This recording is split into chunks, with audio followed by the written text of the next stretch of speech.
اور جائز اور پاکستان کا سٹانس جیسے آپ نے کہا بالکل بہترین ہے.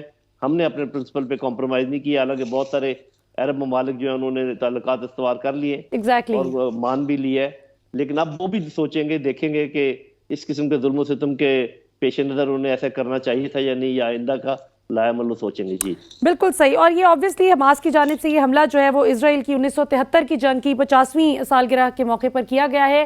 بریگیڈیئر وقار صاحب، آپ اس حوالے سے آپ کیسے اس سچویشن کو ڈیولپ ہوتا ہوا دیکھتے ہیں؟ جیسے جلیل صاحب نے بھی بہت رائٹلی پوائنٹ آؤٹ کیا، میں اگلا سوال ایگزیکٹلی یہی آپ دونوں سے آگے جا کے کروں گی بھی، کہ عرب ممالک کی جو پالیسی ہے وہ بڑی اپیزمنٹ والی اپروچ ہمیں نظر آتی ہے اسرائیل کی جانب، جبکہ پاکستان کا بڑا ایک ان ویورنگ سٹانس رہا، جو قائد اعظم محمد علی جناح کا بھی ویژن تھا آف کورس، کہ جب تک فلسطینیوں کو ان کا رائٹ نہیں ملتا تب تک ہم بھی اس کو ایز اے اسٹیٹ ایکسیپٹ نہیں کریں گے. لیکن سعودیہ جو ہے وہ بہت قریب تھا ان کو ریکگنائز کرنے کے.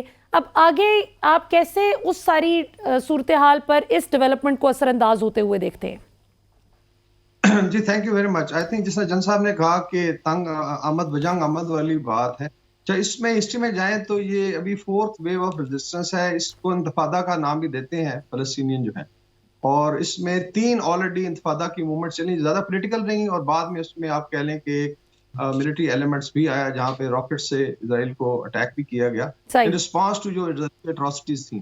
ابھی یہ 4th انتفاضہ جس کو ابھی I think they have called it Al Aqsa flood, یا کہہ لیں کہ الاقصی کا ایک طوفان ہے جو انہوں نے کیا. اور ملٹری اسٹریٹجی بڑی انٹرسٹنگ ہے، اس میں تھوڑا سا میں ٹائم لوں گا کہ 3 ملٹری ڈومین میں اٹیک کیا گیا ہے جو صبح سے ہم فالو کریں. ابھی آئی تھنک 6 گھنٹے ہو چکے ہیں، اور آپ نے اس کا ذکر کیا کل یوم کپور تھا، اور یہ یوم کپور اس لحاظ سے امپورٹنٹ ہے کہ ایجپٹ نے بھی 6 اکتوبر کو حملہ کیا تھا، اور آج سبات کا دن تھا، اس کی کنٹینیوشن ہوتی ہے. تو سیٹرڈے مارننگ بالکل نماز کے ٹائم کے بعد یہ حملہ شروع ہوا، جس میں گلائڈرز کا یوز ہے جنہوں نے آئی تھنک اوپر سے 3rd ڈائمینشن سے حملہ کیا. سی بیسڈ بوٹس ہیں جو پینیٹریٹ کی ایشکلون کی سائڈ پہ، اور گراؤنڈ بیس جتنی بھی بڑی بڑی پکٹس تھیں وہاں پہ پینیٹریشن تھی. اور بڑی متضاد خبریں آ رہی ہیں، somebody saying کہ 10,000 ہیں، ایک فگر جو سوشل میڈیا 35,000 جو ہے آپ کہہ لیں فدائین جو ہے انٹر ہوئے ہیں. اور ابھی تک جو سوشل میڈیا پہ رپورٹس ہیں اس میں 35 ولیجز ہیں، انہوں نے ان کو لیٹس سے ٹیک اوور کیا ہے، اور 2 ملٹری بیسز کے اندر پینیٹریشن، جہاں ایک میجر جنرل جس آپ نے ذکر کیا پکڑا گیا، اس کی پھر تصویریں انہوں نے وائرل کی ہیں. تو اس کا مطلب ہے کہ یہ ایک بڑا سوچا سمجھا پلان ہے. مین تھنگ اس کے اس کے اندر جو موساد ہے جو ٹاپ انٹیلیجنس ایجنسیز میں آتی ہے، اس کا فیلئر ہے کہ they could not actually appreciate. جس میں 73 میں ایجپٹ نے سرپرائز کی تھی، تو اس کو بھی اسٹریٹجک سرپرائز کہا جا رہا ہے، اور اس میں تل اویو تک اٹیک 5,000 راکٹس کی بات ہو رہی ہے. سو اس میں اس کو ملٹری ٹرمینالوجی میں سیچوریشن آف رسپانس بھی کہتے ہیں، کہ اتنی بڑی پاور جس کا پوری دنیا میں ڈنکا ہے، اور انہوں نے ایک ایئر ڈوم بھی بنایا ہوا ہے کہ جی ہمارے کوئی چیز پینیٹریٹ نہیں کر سکتی. تمام محاذوں پہ آئی تھنک دے پینیٹریٹڈ، اور کئی جگہوں پہ سنا ہے انہوں نے کرفیو لگایا ہوا ہے، ٹریفک کنٹرول بھی کر رہے ہیں. تو اس لحاظ سے I think is a major shift. اس کی پولیٹیکل آئی تھنک ریزنز کیا ہے اس پہ ڈسکشن ہو سکتی ہے کہ پولیٹیکل آبجیکٹیوز کیا ہیں، but militarily within I think last 6 to 7 hours بہت زیادہ اچیو کیا ہے. They have dented credibility of Israeli defense forces. They have dented let's say اسرائیل کی ڈپلومیٹک پروونس تھی، اور موساد کا جو ٹیرر آئی تھنک تھا، جو ایک خوف کی فضا تھی، اس کو کافی حد تک ڈینٹ کیا گیا. ٹیکنالوجی کو بیٹ کیا ہے through I would say innovative tactics. تو آئی وڈ سے کہ یہ بڑا میجر شفٹ ہے ان وار فیئر. اور ہائبرڈ وار کی بات ہوتی ہے، اس میں ایک ایلیمنٹ ملٹری اور نان اسٹیٹ ایکٹرز کا بھی ہے. تو اس آرگنائز طریقے سے اگر ایک اتنی بڑی اسٹیٹ کو ایک ملیشیا آگے لگا لیتی ہے اور پھر ڈینٹ کرتی ہے، تو آئی تھنک اس سے اندر بہت زیادہ لیسنز ہیں from military point of view. بالکل صحیح. اچھا جنرل صاحب، میں آپ کی طرف آنا چاہوں گی وہی سوال لے کر، پھر بریگیڈیئر صاحب سے بھی ان کی رائے لیتے ہیں اس حوالے سے. یہ جو سعودیہ کی بڑا ایک رجحان ہمیں نظر آ رہا تھا اسرائیل کی جانب، اور جس طرح سے ہم دیکھ رہے تھے کہ عرب کنٹریز کا ایک خاص، جس طرح میں نے پہلے بھی کہا کہ ایک اپیزمنٹ تھی ان کی ٹون میں اسرائیل کی جانب، کیونکہ آبویسلی یو ایس کی ایک کلیئر کٹ حمایت اور افیکشن جو ہے وہ اسرائیل کے ساتھ ہے. تو یہ فرمائیے گا کہ اب اس ڈیولپمنٹ پر، جیسے بریگیڈیئر صاحب نے بھی کہا کہ یہ تو ٹھیک ٹھاک موساد کو ایک طرح سے چیلنج کر دیا گیا ہے، اسرائیل کا انٹیلیجنس فیلئر اس کو کہا جائے وہ بھی غلط نہ ہوگا. انٹرنیشنل میڈیا آؤٹلیٹس بڑا لتاڑ رہے ہیں اسرائیلی انٹیلیجنس ایجنسیز کو بھی. تو اس کی آپ کیا اب آگے دیکھتے ہیں کہ آپ کو لگتا ہے کہ اسی پیس پہ چیزیں چلیں گی جو اس کو ریکگنائز کرنے کی طرف بڑھ رہے تھے عرب ممالک، یا پھر اس میں تھوڑی سی اب کمی آ جائے گی کہ بھئی ایک طرف وہ آپ کے مسلمان بہن بھائیوں کو مارنے کی کوشش کر رہے ہیں اور وہ اپنا دفاع کر رہے ہیں، جبکہ دوسری طرف آپ ان کو ریکگنائز کرنے کی بات کرتے ہیں؟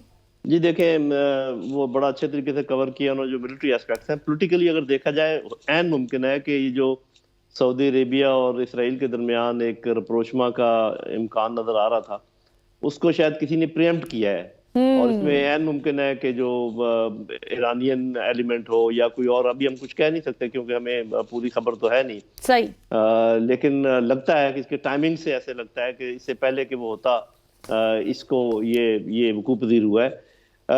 جن عرب زیادہ تر تو آپ کو پتہ ہے لوگ اور عرب نے ان کو ریکگنائز کر ہی لیا ہے. شاید سعودی عرب وہ لاسٹ امپورٹنٹ ملک تھا، اور اس کے بعد ہمارے اوپر بہت پریشر آنا تھا. جب سعودی عرب ریکگنائز کر لے گا پھر ساری دنیا پاکستان کی طرف دیکھتی ہے کہ بھئی آپ کو کیا پرابلم ہے. تو ایک تو وہ پریمپٹ ہوا ہے. دوسرا یہ کہ میرا خیال ہے کہ باقی جو ممالک جنہوں نے ریکگنائز کیا ہے، مسلمان ممالک، انہوں نے ضرور اس نظریے کے تحت ریکگنائز کیا ہوگا کہ ذرا بات چیت کی راہیں کھلیں گی، تعلقات بہتر ہوں گے تو شاید تھوڑا ٹینشنز میں ایز اپ ہوگا معاملہ، اور تجارت شروع ہوگی، جہازوں کا آنا جانا آپ کو پتہ شروع ہو گیا ہے، تو شاید ہم فلسطین کے سلسلے میں کوئی بات کر سکیں. عین ممکن ہے ان کے ذہن میں یہ بات ہو، لیکن یہ ہے کہ جیسے میں پچھلے 2-3 مہینے کی بات بتا رہا ہوں کہ ادھر تو یہ ریکگنائز ہو رہے تھے اور تعلقات استوار ہو رہے تھے، وہاں پر ان کو ظلم و ستم فلسطینیوں کے خلاف بڑھتے چلے جا رہے تھے. یہ جو مسجد اقصیٰ میں بات کر رہا ہوں، یہ روزانہ کا معمول پہلے نہیں تھا کہ جہاں پر آپ عبادت نہ لوگوں کو کرنے دیں. پھر جس تیزی سے انہوں نے اپنی سیٹلمنٹس بڑھانا شروع کی ہیں پچھلے کچھ ماہ میں، اس کی بھی نظیر نہیں ملتی. تو ایسے لگتا تھا کہ اسرائیل نے اس چھتری کو استعمال کیا کہ جو لوگ ان کی طرف تھوڑا سا سافٹ ایٹیچیوڈ رکھ رہے ہیں، اس سے فائدہ اٹھاتے ہوئے انہوں نے ظلم کم کرنے کے بجائے ظلم کو بڑھا دیا. اور مجھے پھر ایسے لگتا ہے کہ اب چیزیں رک جائیں گی. جن لوگوں نے تسلیم نہیں کیا ابھی تک، یا جن کے تعلقات زیادہ اسٹرانگلی استوار نہیں ہوئے، وہ تھوڑا دیکھیں گے اور سوچیں گے. لیکن یہ بات ایک ہے کہ چونکہ پشت پناہ ان کا سپر پاور ہے امریکہ، جی تو اس کا ریئیکشن بہت زیادہ آئے گا. اب دیکھنا یہ ہے کہ وہ ریئیکشن کتنا پھیلاتے ہیں، کہ وہ صرف فلسطین تک اس کو محدود رکھتے ہیں، حماس تک تو محدود نہیں رکھیں گے، یہ تو بات پکی ہے. تمام فلسطینیوں کو اس میں، کیونکہ وہ اپنے سیٹلرز کو آگے بڑھانے کی کوشش کریں گے. لیکن یہ دیکھنے کی بات ہے کیا وہ اس کو بڑھا کر ایران کی طرف اور سیریا کی طرف لے کر جاتے ہیں. کیونکہ ابھی اسرائیل یہ چاہے گا کہ جب اس کے معاونت میں طاقتیں آئیں گی تو ان کو وہ اور راستے دکھائے گا کہ ہو سکتا ہے ادھر سے ایمنیٹ ہوا، ادھر سے ایمنیٹ ہوا. تو یہ ساری چیزیں اگلے ایک دو دن کے اندر ہی یہ کلیئر ہو جائیں گی، کیونکہ زیادہ لمبا کام چلنے کا نہیں ہے. یہ جو فیصلہ ہے، یہ میرا اپنا خیال یہ ہے کہ 10 سے 15 دن سے زیادہ اس کا زیادہ لمبا چلنے کا امکان نہیں ہے. لیکن دیکھتے ہیں کہ آگے کہتے ہیں. بالکل صحیح، بالکل صحیح. اچھا بریگیڈیئر صاحب، آپ نے جلیل صاحب کا نقطۂ نظر جانا، اس میں بھی اگر آپ کچھ ایڈ کرنا چاہیں تو کر دیجیے. اور ایک سوال ساتھ میں کلب کر دیتی ہوں کہ ہم امت مسلمہ کا لفظ بہت ہی، یہ ٹرم بڑا فریکوینٹلی استعمال کرتے ہیں، جی امت مسلمہ، مسلم امہ.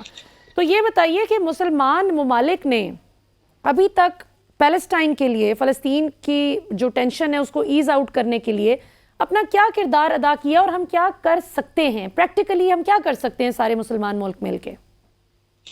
I think I'll come to this later.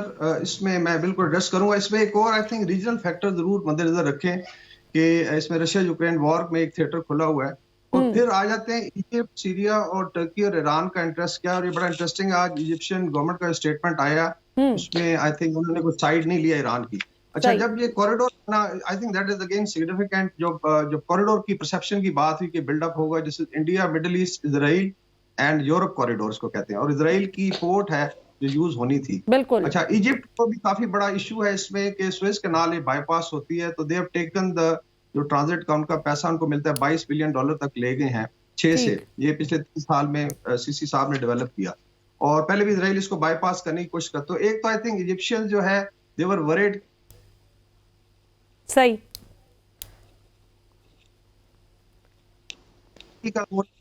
کا لیٹس سے جو پرسیپشن ہے کہ they want to develop a corridor from Iraq, Turkey اور یورپ کی طرف. یہ دونوں کوریڈور تھریٹن ہو رہے تھے because of this middle corridor, اور انڈیا میں بڑا اس پہ آئی تھنک خوشی منائی جا رہی تھی کہ ہم نے یہ اچیو کر لیا ہے. تو اف برننگ، آپ خود سوچیں کہ اس کی جو پرسیپشن بھی ہے کہ corridor I would say inception پہ ہی ناکامی کا اس کو سامنا ہے. آئی وڈ ناٹ سے کہ ونک ہے، لیکن اس میں ایجپشن جو اسٹیٹ ہے، اور اس پہ یہ بھی ان کا اسٹیٹمنٹ تھا جی کہ ہم نے اپنا سینٹیمنٹ دیکھنا ہے کہ ایجپشن اسٹیٹ پہ یا عرب اسٹیٹ میں کیا ہے. بائی اینڈ لارج اس وقت جو ہے عرب ورلڈ میں آئی تھنک ماسز جو ہیں they are I would see supporting Palestinians, ان کو کرنا بھی چاہیے. پاکستان میں ایسا ہی ہے، گورنمنٹس کی اپنی مجبوریاں ہوں گی، جس طرح جن صاحب نے بات کی کہ اپیزمنٹ کی پالیسی تھی، اور اس کا یہ تھا کہ شاید ایک 2 اسٹیٹ سولوشن نکل آئے. جو ابھی آئی تھنک ان کے ڈپٹی جو منسٹر ہیں انٹیریئر کے فلسطین کے حماس کے، انہوں نے ایک بڑا امپورٹنٹ اسٹیٹمنٹ دیا کہ ہماری اسٹریٹجی ہے کہ پہلے آپ ہمیں آ کے مارا کرتے تھے، now we will dye together, کہ ہم ابھی آ گئے ہیں، they have taken the war to the heart of Israel, اور ابھی آپ لڑ لیں. اور جس طریقے سے آئی تھنک ملٹری اسٹریٹجی نظر آ رہی ہے، اس میں یہی ہے کہ اسرائیل کے لیے بڑا مشکل ہوگا. یس یہ اسٹرائک کرے گا غازہ کو، مے بی ویسٹ بینک کو، لیکن انٹرنلی جو ایریا آئی تھنک آکوپائی ہو چکا ہے وہاں سے نکالنا مشکل ہوگا. اس میں 2 ہفتے لگ سکتے ہیں. اسی طریقے سے رشیا اور چائنا کا رسپانس ابھی آنا ہے، because of they can draw the West into this, اور یوکرین والی سائڈ سے پریشر کم ہوتا ہے تو ایک نیا فرنٹ، اس کو پہلے بھی آئی تھنک سدرن فرنٹ کی بات ہو رہی تھی کہ کھلے گا. سیریا بھی اسٹیبلائز ہو رہا ہے. ابھی جیسا جن صاحب نے کہا کہ سیرین کیڈٹس کو مارا گیا، اس میں پرابلی سیریا کی بھی آئی وڈ سے ان کی حمایت شامل ہو سکتی ہے. اور ایک اور کال جو بھی جا رہی ہے I think that is to Hezbollah, کہ وہ آپ اوپن کریں نارتھ سے. فلسطین میں مسجدوں میں اعلان ہو رہے ہیں، اور اس میں ایک اور ہے کہ ان وارئر کے ساتھ ساتھ سول آبادی بھی موو کر رہی ہے، اور وہ کہہ رہے ہیں اشکلون ہے جہاں پہ زیادہ سیٹلمنٹس ہیں کہ یہ ہمارا آکوپائڈ ایریا تھا اور آپ نے ہمیں یہاں سے نکالا تھا. سو آئی تھنک اس war is going to expand, اور اس میں موسٹ پروبلی جو فلسطینین سائڈ ہے they will be able to at least draw everybody international community کو، اور یہ سارے کوریڈور اپیزمنٹ کی پالیسی میرے خیال پیچھے رہ جائے گی، بیکاز اس سے پہلے چیزیں سیٹل ہونی ہیں. ایران بھی آئی تھنک اگر حزب اللہ اندر آتی ہے تو ایران بھی اس میں لیٹس سے انڈائریکٹلی شامل ہو سکتا ہے. بالکل صحیح. اچھا یہ بہت ہی آپ نے امپورٹنٹ نقطہ ریز کیا، اور آپ نے کہا کہ بھارت میں بڑی خوشیاں منائی جا رہی ہیں. جنرل صاحب یہ بات تو ٹھیک ہے کہ بھارت جہاں جہاں مسلمان ممالک، پاکستان اور ہر وہ ملک جس کا پاکستان سے ذرا سی بھی ہمدردی ہو تو بھارت کو بڑی خوشی ہوتی ہے کہ اگر وہاں پہ کوئی گڑبڑ ہو، ویسے ہی کہیں پہ لڑائی ہو جائے دنیا میں تو بھارت ایسی پھپھی ہے جو ویسے ہی خوش ہو جاتا ہے. تو یہ بتائیں کہ اب دوسروں کا تماشا دیکھنے والا بھارت، ابھی بھارتی پولیس نے دعویٰ کیا ہے جی، ایک انڈین چینل پر رپورٹ کیا گیا ہے کہ بھارتی پولیس کو ایک بڑی خطرناک قسم کی ای میل موصول ہوئی ہے، جس میں 14 اکتوبر کو پاکستان انڈیا کا جو ورلڈ کپ کا میچ ہے وہ اگر کروایا گیا تو احمد آباد کے اسٹیڈیم میں ایک بڑی تھریٹ الرٹ جاری کی گئی ہے، اور بھارتی وزیر اعظم کو بلکہ قتل کرنے کی بھی دھمکی کے حوالے سے وہ بڑا خطرناک سا تھریٹ آیا ہے. آپ اس ساری ڈیولپمنٹ کو کیسے دیکھتے ہیں؟ کیا ورلڈ کپ کو پھر خطرے میں سمجھا جائے؟ آج وہ جو بھارت کی خوشی کی بات کر رہے تھے بریگیڈیئر صاحب، وہ اس کوریڈور کے سلسلے میں کر رہے تھے کہ جس کا وہ اعلان ہوا تھا سب کچھ، وہ یہ بتانا چاہ رہے تھے بریگیڈیئر صاحب کہ وہ اب کھٹائی میں پڑ گیا ہے، یعنی کہ وہ جس طریقے سے ان کا خیال تھا کہ وہ چلے گا وہ اب شاید نہ چل پائے، تو ان کی آپ یوں سمجھے کہ خوشیوں پر ایک طریقے سے اوس جو ہے وہ پڑ گئی. بالکل جو آپ بات کر رہی ہیں یہ اصل میں ایسے ہے کہ اگر آپ نے یہ فالو کیے ہیں میچز، صاف ظاہر ہے کہ آج کل تو خواتین بھی اس میں انٹرسٹڈ ہوتی ہے، جی بہت، تو آپ نے دیکھا ہوگا کہ پاکستانی ٹیم کی وہاں پر کافی پذیرائی ہے. جی بالکل، اور لوگ بڑے بہت جوش و خروش کا مظاہرہ کرتے ہیں جب کوئی ہٹ لگتی ہے، جب کوئی کیچ پکڑا جاتا ہے، جب پاکستان کوئی اچیومنٹ ہوتی ہے. تو اس کا مطلب بھارت کے اندر کے جو حالات ہیں اس کا یہ ایک پرتاؤ ہے کہ آپ کو پتہ ہے کہ جو تو وہاں پر شمالی علاقوں میں ہو رہا ہے وہ تو منی پور وغیرہ میں وہ تو پوری دنیا کو معلوم ہے، جو وہ اپنی مسلمانوں کے علاوہ باقی اقلیتوں کے ساتھ کر رہے ہیں، جو سکھوں کے ساتھ ابھی معاملہ ہوا ہے، جو کینیڈا والا اور امریکہ بھی کینیڈا کے ساتھ کھڑا ہو گیا ہے، وہ بھی آپ کے سامنے خالستان کا معاملہ.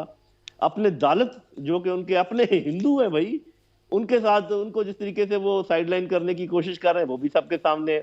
اور مسلمان تو سب سے بڑی اقلیت ہیں، مقبوضہ کشمیر میں تو ظلم و ستم کی انتہا ہے، اس کے علاوہ بھارت مین کے اندر جو معاملات ہیں وہ تو آپ نے چونکہ یہ بات چھیڑی ہے تو آپ یوں سمجھیں کہ ان کے تو اندر سے جو فالٹ لائنز ہیں وہ بہت گہری ہو گئی ہیں، بڑی لمبی ہو گئی ہیں، اور کیا سکھ اور کیا مسلمان اور کیا عدالت اور کیا کرسچن، کوئی بھی اقلیت وہاں پر اپنے آپ کو محفوظ نہیں سمجھتی. تو وہ جو خواب دیکھ رہے تھے پاکستان کے ٹکڑے کرنے کا خدا نہ خواستہ، وہ اب اپنی خیر منائیں، کیونکہ مجھے تو ایسے نظر آ رہا ہے کہ وہاں پر تو بہت سارے مسائل کھڑے ہونے والے ہیں. یہ جو آپ نے بات کی، یہ جہاں بھی آپ دیکھیں گی کہ مسلمان اکٹھے ہو کر پاکستانی ٹیم کی ذرا تھوڑی سی حوصلہ افزائی کریں گے تو وہاں پر جھگڑے ہونے کے امکانات ہیں، اور جس قسم کی یہ خبریں چل رہی ہیں ان میں کوئی نہ کوئی سچائی ہو سکتی ہے ضرور. تو اس کو ہلکا نہیں لینا چاہیے، بلکہ ہمیں اپنی تیاری اس لیے کرنی چاہیے کہ میرے خیال میں جب کوئی انٹرنل سچویشن پیدا ہوتی ہے تو بھارت ہمیشہ اس کو ایکسٹرنلائز کر دیتا ہے، بالکل کسی اور کا ذمہ لگا کے ادھر چڑھ دوڑنے کی کوشش کرتا ہے. تو مجھے یقین ہے کہ ہماری لیڈرشپ اس چیز سے آگاہ ہے. یہ دنوں میں ویسے بھی ہم اندرونی طور پہ تھوڑا سا کھچاؤ کا شکار ہیں, تو ہو سکتا ہے وہ اس سے فائدہ اٹھانے کی کوشش کریں. ان کے آپ کو پتہ انتخابات بھی آ رہے ہیں. جی جی, یہ وہ دن ہے کہ ہمیں بہت الرٹ رہنے کی ضرورت ہے. بالکل آپ جن خدشات کا اظہار کر رہی ہیں وہ درست ہیں. اچھا بریگیڈیئر صاحب, آپ نے جنرل صاحب کی رائے بھی سنی. اب اس میں یہ ایک بڑا اہم نقطہ ہے, الیکشن کا بڑا اہم نقطہ جنرل صاحب نے ریز کیا. یہ بڑی عجیب بات ہے کہ پاکستان میں آپس میں P T I, Noon League, Peoples Party یا دیگر جماعتیں وہ آپس میں لڑیں, وہ ایک دوسرے کے ساتھ خوش ہو کر بیٹھیں, ناراض ہوں. ان کی الیکٹرل کیمپینز جو ہیں وہ آپس میں ایک دوسرے کے ساتھ ہوتی ہیں, ایک دوسرے کے ساتھ ٹکر کا مقابلہ ہوتا ہے. جبکہ بھارت میں اینٹی پاکستان نیریٹو کو بیچ کر ہمیشہ, خاص طور پہ بی جے پی, کانگریس تو اتنی نہیں, بی جے پی کا تو کام ہی یہ ہے کہ اینٹی پاکستان چورن بیچا جائے اور نفرت کے بیج بوئے جائیں. اب اس میں آپ کو کیا لگتا ہے, ہمارے کھلاڑیوں کی جان کو کوئی خطرہ ہے؟ اگر ان تھریٹس میں کوئی سی صداقت ہے تو اس حوالے سے کامنٹ کر دیں. اور آخر میں کوئکلی پھر افغانستان کے جو شہری ہیں, افغان شہریوں کے حوالے سے آپ دونوں سے پوچھوں گی. اس پہ آپ کوئک کامنٹ اپنا پلیز. یہاں کوئکلی آئی سے کہ جو انڈیا کی وجہ سے اینٹی مسلم پالیسی ہے, بڑی زائنسٹ پالیسی سے آئی سے انسپائر ہوتی ہے. آکوپائڈ کشمیر اسپیشلی, ان کے بھی بلڈوزر پھرتے ہیں. ان کے 3 کارنر اگر آپ دیکھیں نا, نارتھ ایسٹ, نارتھ ویسٹ, اس کو خالصتان کو شامل کر لیں, اور ساؤتھ, اس میں آئی وڈ سے کہ بڑی انگزائٹی اور کئی جگہوں پہ آگ لگی ہوئی. لائک منی پور میں کرسچنز اور ہندو کمیونٹی جو ہیں وہ مورچہ بند ہے, بیچ میں بارڈر بنے ہوئے. تو ابھی انڈیا کو اس حماس والی موو سے خطرہ ہے, وہ یہ ہے کہ اگر یہ کمیونٹیز اس طریقے سے آرگنائز ہونا شروع ہو جائیں تو انڈیا کی یونٹی کو خطرہ ہوتا ہے. I think that is one thing جہاں پہ بہت زیادہ انگزائٹی ہے. That's why they are supporting Israel. Cricket کا جو میرا ویو ہے اس میں, آئی تھنک موڈی نے بھی شاید آنا ہے اس میچ میں, اور شاید افتتاح بھی کریں گے لیٹس سے اس کا ایک فارمل. تو اس میں یا تو یہ بڑے بے وقوف ہے اگر یہ اس طریقے سے لیٹس سے خبریں. اچھا جنرل صاحب, آپ سے آخری کویسچن جی. افغان باشندوں کے حوالے سے یونائٹڈ نیشنز اب بہت کنسرنڈ ہے کہ دنیا بھر میں وہ جہاں جہاں بھی ہیں ان کی حفاظت کو انشور کیا جائے. UNHCR نے بھی اس حوالے سے پاکستان میں بھی جو مقیم ہے افغان باشندے, ان کی حفاظت پہ زور دیا ہے. اور ابھی آبویسلی پاکستان کا جو ریسنٹ سٹینڈ سامنے آیا ہے کہ جتنے بھی اللیگل طریقے سے رہ رہے ہیں پاکستان میں افغان باشندے, ان کی واپسی کا جب پروانہ سننے کو ملا تو UN اس حوالے سے کنسرنڈ ہے. آپ کیا اس حوالے سے کہیں گے؟ پچھلے سال ہماری کچھ اور پالیسی تھی, ابھی ذرا ڈیفرنٹ پالیسی ہوگی ہے. جی, پہلے تو UN کے بارے میں یہ میں بتا دوں کہ وہ بڑی سلیکٹیولی کنسرنڈ ہوتی ہے. جب ان کا دل کرتا ہے تو کنسرن ہو جاتے ہیں, اور آپ کو پتا ہے کہ وہ اس کی وجوہات کیا ہیں. دیکھیں بات یہ ہے کہ پاکستان نے ایک قانونی فیصلہ کیا ہے, ایک اصولی فیصلہ کیا ہے, ایک اخلاقی فیصلہ کیا ہے. اس میں تو کوئی دوسری رائے نہیں ہے. لیکن میرا خیال ہے میڈیا اس کو صحیح طریقے سے ہائی لائٹ کر نہیں پایا. 30-35 لاکھ جو افغان پناہ گزین یہاں پہ موجود ہیں, اس میں سے صرف 9 سے 11 لاکھ ایسے ہیں جو کہ غیر قانونی. اور غیر قانونی کا کیا مطلب ہے؟ جو پناہ گزین یہاں پر پناہ گزین رجسٹرڈ ہیں, یا ان کے پاس کوئی بھی ایسا ڈاکیومنٹ موجود ہے کہ ان کو یہاں ریزیڈنسی ہے, یا کچھ ان کے پاس ویزے ہیں, یا جو ہے, ان کو تو کچھ نہیں کہا جائے گا. اور ان کی اکثریت ہے میری بہن, وہ کم از کم 30 لاکھ 25 لاکھ کے لگ بھگ ہیں. تو یہ جو ہم بات کر رہے ہیں اور جس کی تھوڑی ڈیپورٹیشن شروع بھی ہو گئی ہے, یہ وہ لوگ ہیں جو چوری چھپے داخل ہوئے ہیں, بغیر کسی ڈاکیومنٹ کے داخل ہوئے ہیں, اور ان کے پاس کوئی پروانہ نہیں ہے, اور ان کو بھی یہ موقع دیا گیا. یہ جو 30 دن کا موقع ہے, اس میں وہ اپلائی بھی کر سکتے ہیں. سامنے آ کر کہہ سکتے ہیں جی ہم آگے ہم اپلائی کرتے ہیں ویزے کے لیے, اس کے بعد جو ہے سارے معاملات شروع ہوں گے. لیکن یہ میڈیا اس طریقے سے نہیں پروٹرے کر سکا جیسے میں کہہ رہا ہوں. لیکن میں پھر بھی یہ کہوں گا کہ چونکہ 40 سال تک ہم نے ایک اچھا کام کیا ہے, مہمانداری کی ہے, تو ایسا نہ ہو خدا نہ خواستہ کہ اس مہمانداری کے بعد ابھی بہت زیادہ کرختگی اس بات پہ پیدا ہو جائے. پہلے ہماری بڑی ٹینشنز ہیں.